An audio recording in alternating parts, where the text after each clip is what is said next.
পশ্চিমবঙ্গ সরকারের নতুন অন্নপূর্ণা যোজনা অন্নপূর্ণা ভাণ্ডার প্রকল্পের আবেদন ইতিমধ্যেই প্রকাশ করা হয়েছে এবং 1 জুন 2026 থেকে প্রকল্পটি কার্যকর হওয়ার কথা জানানো হয়েছে।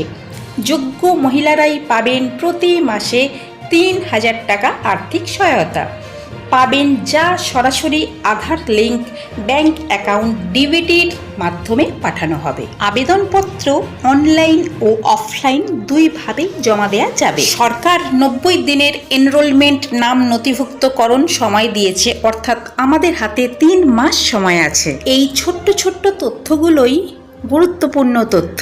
আবেদনকারীদের Aadhaar card, bank account, voter card ও অন্যান্য নথি প্রস্তুত রাখতে বলা হয়েছে। অনেক রিপোর্টে বলা হয়েছে যে লক্ষ্মীর ভাণ্ডার সম্পূর্ণভাবে বন্ধ হওয়ার আগে অন্নপূর্ণা ভাণ্ডারে ফর্ম ফিল আপ ও যাচাই প্রক্রিয়া শেষ করা হবে। তাই বর্তমানে যারা লক্ষ্মীর ভাণ্ডার পাচ্ছেন তারা আপাতত আগের সুবিধা পেতে থাকবেন। আবেদন শুরু হয়েছে, 3000 মাসিক সহায়তা দেওয়ার প্রস্তুতি চলছে এবং যোগ্যতা যাচাই এবং সবথেকে গুরুত্বপূর্ণ ধাপ। এই ছিল আজকের ভিডিও।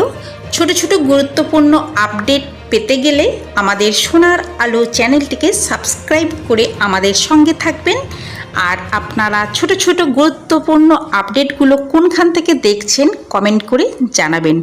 ভালো থাকবেন, সুস্থ থাকবেন। ধন্যবাদ।